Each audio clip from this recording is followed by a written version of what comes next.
Orqamda turgan bino Seuldagi binolardan bittasi.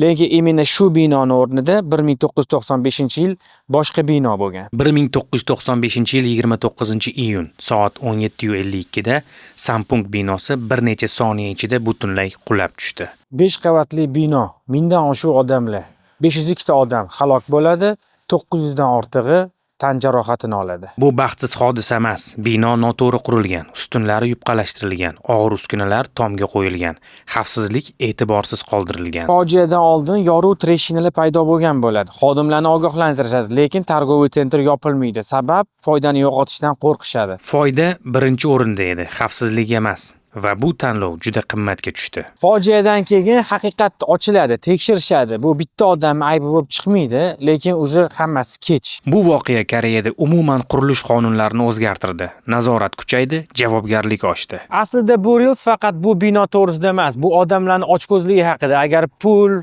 foyda odamlardan ustun qo'yilsa, shunaqa yomon oqibatlarga olib kelish haqida.